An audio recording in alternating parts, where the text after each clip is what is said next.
Welcome to Pivot Parenting, where we help parents of teens overcome regret and disappointment to find peace and connection in every situation. I'm Heather Frazier, your parenting expert. Journey with me to discover effective parenting tips, improve family relationships, and build a brighter future for your kids. Buckle up, things are about to get better. Hey, my friend, welcome to today's episode. I just got the nicest 5-star review that I wanted to share from you. It was written by Trish Kebab. They say, "This has helped me so much to be a better parent, to let go more and to be more forgiving of myself and my teens. It's so helpful and honest. Heather knows her stuff." Thank you for that review. I love reviews for a few reasons. First and foremost, it lets me know that what I do is appreciated and is helping. And secondly, it feeds the algorithm on podcast platforms so that they know that people are liking what I'm saying and they promote it to be found easier. So reviews are really great to help other parents find what is helpful. So if you find this helpful and you happen to have a chance to go on and give me a rating and a review, not only would I appreciate it, but all of the parents who are suffering right now and don't know where to find help, it helps them to find it. And if you don't want a review, that's cool. If you know somebody personally that would benefit or enjoy listening to the content that I have, copy and paste the episode and send it over to them to listen to. But today, my friend, we are talking about teenagers and why they do really stupid things. And my kids know when I think somebody's doing something stupid, my go-to phrase is "they're dumb as rocks." Not very nice. But I'm like, that's dumb as rocks. Or why are they acting dumb as rocks? I guess I think rocks are stupid. I don't know. But I do know that I'm not alone in this. That a lot of parents look at their kids and scratch their heads and think, why? Why? Why? So let me start with a little backstory. When our son was born, he was really big. He was 21 inches long, and that was a week early. He has always been tall for his age, and his older sister has always been small for her age. And so as a toddler, we lived in Orlando, and he was tall enough to ride the Tower of Terror and Thunder Mountain and all of the bigger kid rides. He was tall enough to ride all of those rides, but he was still under the age of 2, so he was free. He could barely talk, and he would tell everyone, like at the grocery store, he'd tell the checkout lady, "I rode the Tower of Terror, and I loved it." And she would just kind of look at me like I was such a bad mom to take this little kid that could barely even talk on the Tower of Terror. And I would have to remind my husband that he was only 4, even though he was as tall as a 6-year-old, because we were used to his older sister, who was dainty and small. And so we were always astounded at how smart she was for how little she looked. And my son was the opposite. He's giant, but still little. And as a teen, he quickly passed my height and looked and sounded like an adult. But he was still only 12 or 13, 14 years old, and I'd have to remind myself that he is not an adult, even though for all the moms out there who had like these child that just like would get so big, I would see him in the corner of my eye, like during the middle of the day, and freak out because I'm like, who is this man in my house? I know my husband's at work, and there's this grown man, and my heart rate would jump, and then it'd be like, oh yeah, it's my man child. It is easy for parents to forget that they're dealing with a child's brain when that child looks like an adult. It's easy to think that they're doing stupid things and making poor choices, and they should know better when they look the part of someone who could think like we do. But they literally can't, my friend. Brains aren't actually done growing. They don't reach adulthood until the average age of 25. So, about 10 years of looking like an adult, of sounding like an adult, but not fully capable of thinking like an adult. So, let's talk about why our kids make stupid decisions and what we parents can do about it. We need to understand the psychology. It's normal for a few reasons that your kids do things that you think are stupid or they should know better. You've told them probably 1,000 times. Maybe it's common sense. So why? They want to. And let's look at the top 4 reasons for this desire. Number 1 is that they are shifting from family to peers in significance. This is big in Western culture. If you are in Canada, the US, Europe, your opinion holds less weight than their friends do. And that is a normal cultural shift to listen to peers more than parents starting at some point during adolescence. So you say be home by 10, but they're home by 11 because their friends wanted them to stay out. Or you think that their outfit looks stupid or the way they've done their makeup or hair is embarrassing, but their peers like it. And so they are going to stick with what their peer thinks over what their parents think. That is just normal adolescent psychology. It's developmental. It is shifting because they are looking to who will be part of their life for longer. And quite frankly, when they leave the nest, their families, yes, we love our families, but the people that they live with, the people that they go to work with, the people that they see every day is their peer. And so that peer opinion is now more important than yours. Number 2, they literally can't think that far into the future. It is all about the here and now. Seriously, their brains are not able to look 1 year down the road or even to the end of the weekend sometimes. Let's say that they're at their dad's house for the weekend. They're doing fun stuff and they get home Sunday night and have done no homework. And they do this like every time they go to their dad's for the weekend. Guess what?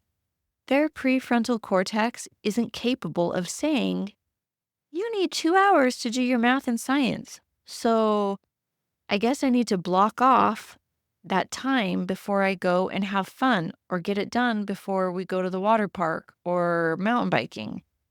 No, they literally don't do that. Their brains don't work that way. Number 3, they're driven by the emotions of the moment. Overcoming this is a skill that a good amount of adults don't even master most of the time. So we need to be real gentle with our kids. Let's imagine that it's 10 or 11, and you and I, we know that we should go to bed, but we are doom scrolling as we lay in bed until like 1 in the morning. Has that ever happened to you? We know, but we don't do. Same with our kids. Harping on them to do homework or clean their room isn't helpful when overwhelm and despair are telling them that it's a hopeless cause. So they don't. And then they get the consequences that they don't want. My friend, we are all driven by emotions, whether we know it or not. And our kids are no different. So we need to help them learn emotional skills.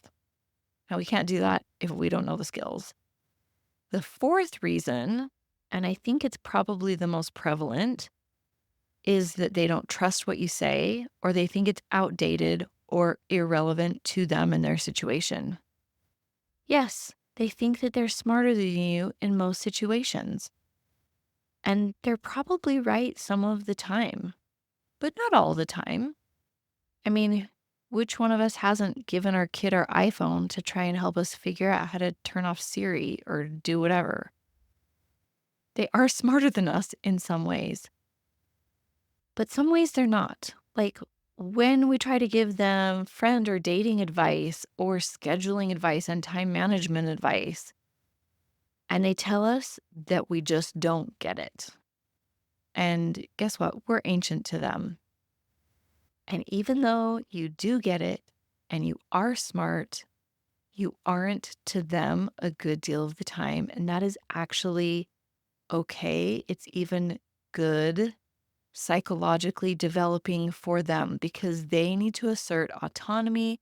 They need to figure the things out for themselves.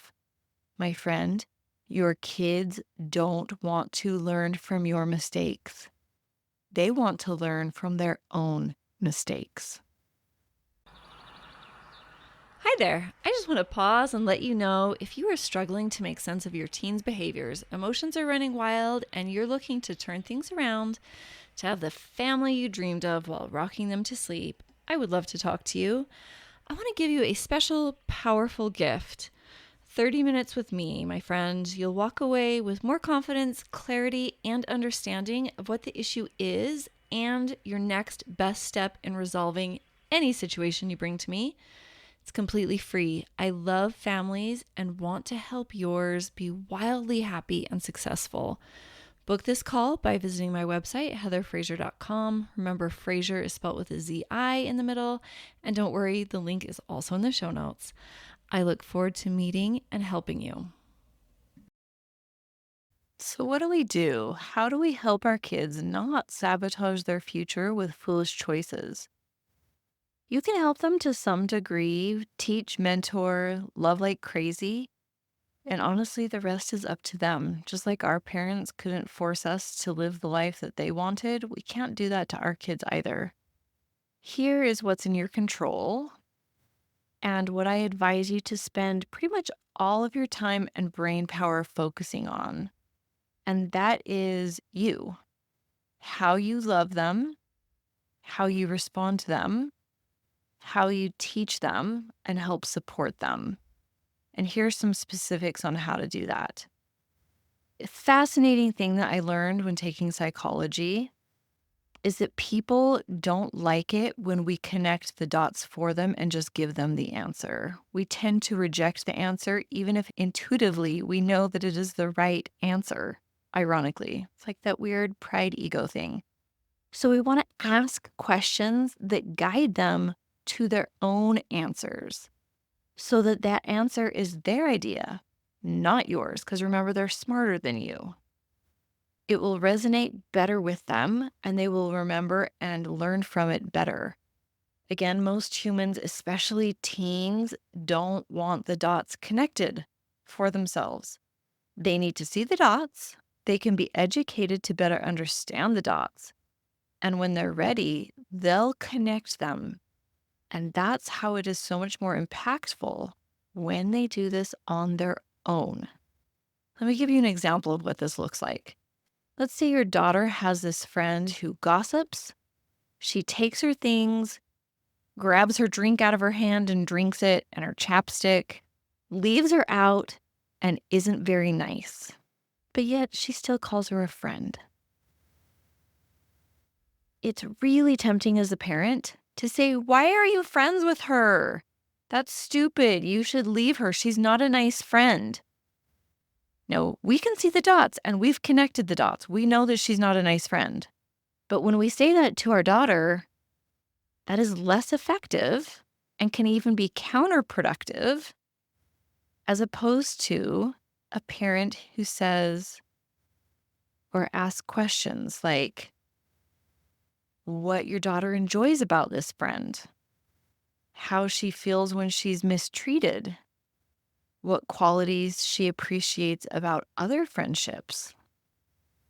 If she would ever treat a friend like that and why, or why she doesn't treat friends like that.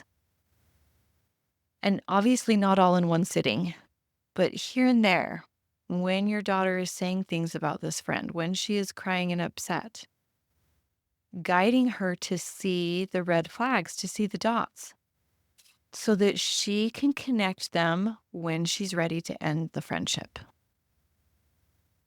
Another thing that you can do is to see failure for what it is, or the result of poor choices. It is part of life. It's actually typically not a problem and not a reason to be overly emotional and dramatic. Our kids do not like getting dramatic responses from us unless they're trying to get an emotional response from us by pushing our buttons. They like that. They don't like it when they get one without pushing our buttons. And failure, honestly, isn't an indicator of one's value. When we can really embody this, it makes these so called stupid choices lose their sting. And this helps teens feel comfortable sharing things with parents more often, especially if it's embarrassing or humiliating or they might get in trouble. And also, trying to rework how failure is perceived in the home helps your kid develop resilience, which is a lifelong skill that is so beneficial. Let me give you an example. Let's say they got a speeding ticket and you've told them to not speed. Okay, so how is this a great learning experience? How do we own our mistakes? How do we make it right? There's no lecture, there's no I told you so. Just, wow, okay, well, how are you feeling about that? And here's how we right the situation. We've all been there. It's not a big deal. Live and learn. And we love them and we follow through with rules and consequences. That's it. The third thing is a good sense of humor. This is huge. This is best and most easily accomplished when you don't make their silly actions mean that you have failed, that people are going to judge you as a bad parent. Why they thought it was a good idea to bleach their own hair, we will never know. Or do a really tactless topic for an assignment that the teacher called you about. These will make for great stories in 10 years. We need to let go of what others will think and be lighthearted. We can laugh off a lot of the silly things that they do.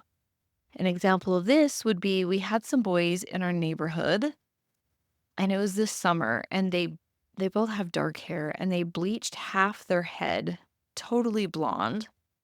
And then on the blonde side, they put black stars on their head. And on the black side of their hair, they bleached stars on their head. And it was like a buzz cut and it was extremely visual and so fun for them, right? It's a great conversation starter, super exciting when you see them running around together, very special. And they loved it, which is so fun. But there were some older neighbors who thought these boys needed a talking to, and that was completely inappropriate. No, it's just all in good fun and part of youth. So have a sense of humor, let things go, laugh it off. Some of their silly things that they do can be quite entertaining when we don't think that it's an indicator of a failing of ours, because it really isn't. And then the last thing is just to zoom out. Get the big picture. Usually things blow over, they aren't such a big deal, they'll be forgotten. In writing this, I remember things that my teens did, lying to me, being sneaky. And I remember things that I did, lying to my parents, being sneaky. So stupid. But guess what? We learn, we can heal, we can love. And those are the things to remember and focus on, regardless of if your kid is being dumb as rocks. Let me repeat that. We can heal, we can love, we can learn. And that's what we need to focus on as their parent. Just loving them, unconditional love, and supporting them and mentoring them how to make poor decisions. That's where the magic is, my friend. I hope you've enjoyed this episode. If you need help with this, please don't hesitate to reach out and grab free 30 minutes with me where we can discuss your exact situation. I hope you learned a lot. If you did, please send the episode to somebody who you think would appreciate it, and we will talk to you next week.